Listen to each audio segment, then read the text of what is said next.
രണ്ട് അന്ധന്മാർ വഴിയിലിരുന്ന് കരയണത്. യേശുവേ ദാവീദിൻ്റെ പുത്രാ പാപിയാ എൻ്റെ മേൽ കനിയണേ എന്ന് ഉറക്കെ അവൻ നിലവിളിച്ചു. അവർ പലരും പറഞ്ഞു മിണ്ടാണ്ടിരിക്കാൻ പറഞ്ഞിട്ടും അവൻ്റെ സൗണ്ടിൽ ഉറക്കെ നിലവിളിച്ച് കരഞ്ഞപ്പോൾ കർത്താവ് അവനെ അടുത്ത് വിളിച്ച് അവർക്ക് സൗഖ്യം നൽകി.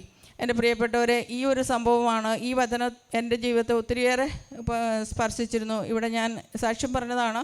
എൻ്റെ കണ്ണിന് ഇതുപോലെ ഒരു ബുദ്ധിമുട്ട്, കണ്ണിൻ്റെ കാഴ്ചകളൊക്കെ നഷ്ടപ്പെട്ടു പോകുന്ന ഒരു സിറ്റുവേഷൻ വന്നു. ഞാനിവിടെ വന്ന് പ്രാർത്ഥന ആവശ്യപ്പെട്ടിട്ടുണ്ട്.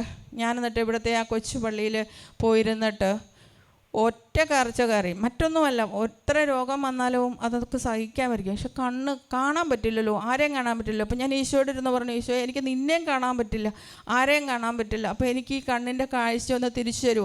ഇതേ രീതിയിൽ തന്നെ യേശുവേ ദാവീദിൻ്റെ പുത്രാ പാപിയാ എൻ്റെ മേൽ കനിയണേ എന്ന് പറഞ്ഞ് ഞാൻ നിലവിളിച്ച് കരഞ്ഞിട്ടുണ്ട്. തൊട്ടിപ്പുറത്തെ റൂമിലിരുന്നവർ കേട്ടിട്ടുണ്ടാവാം. അത്രയും ശക്തമായിട്ട് ഞാൻ നിലവിളിച്ച് പ്രാർത്ഥിച്ചു. പ്രാർത്ഥനയെല്ലാം കഴിഞ്ഞ് ഞാൻ നമ്മുടെ ഇപ്പുറത്തെ റൂമിൽ വന്ന് പെട്ടെന്ന് മുഖം നോക്കുമ്പോൾ എൻ്റെ മുഖം ഭയങ്കരമായിട്ട് വെളുത്തിട്ടിരിക്കുന്നു. അപ്പോൾ ഞാൻ അത്യാവശ്യം കറുത്ത ഒരാളാകുമ്പോൾ എനിക്ക് മനസ്സിലാവും. ഞാൻ വിചാരിച്ചു എൻ്റെ കണ്ണിൻ്റെ കാഴ്ച പോയത് കൊണ്ടാണോ എൻ്റെ മുഖം ഇങ്ങനെ വെളുത്തതായിട്ട് കാണുന്നേ എന്നുള്ള ധാരണയിൽ ഞാൻ ഇപ്പുറത്തെ റൂമിൽ വന്നപ്പോൾ നമ്മുടെ പാട്ട് പാടുന്ന ആനി അവിടെ ഇരിക്കുന്നുണ്ട്. അപ്പോൾ ആനി എന്നോട് ചോദിച്ചു, സിസ്റ്ററിൻ്റെ മുഖം എന്താ ഇത്ര പ്രകാശിച്ചിരിക്കുന്നത്? അപ്പോൾ എനിക്ക് കാര്യം മനസ്സിലായി. എൻ്റെ കണ്ണിനെ പ്രശ്നമുള്ളല്ലോ, ആനയുടെ കണ്ണിനെ പ്രശ്നമില്ലല്ലോ. അപ്പോൾ ആനി എന്നോട് പറഞ്ഞു, ഞാൻ പറഞ്ഞു ആനി, ഞാൻ ഈശോയുടെ അടുത്തിരിക്കുകയായിരുന്നു, ഈശോയുടെ അടുത്തിരുന്ന് ഞാൻ കുറച്ച് കരഞ്ഞു, ഞാൻ ഈശോയെ കുറച്ച് വിളിച്ചു, അതുകൊണ്ടായിരിക്കാം. പ്രിയപ്പെട്ടവരെ, അപ്പോൾ എന്നെ ഈശോ തൊട്ടു.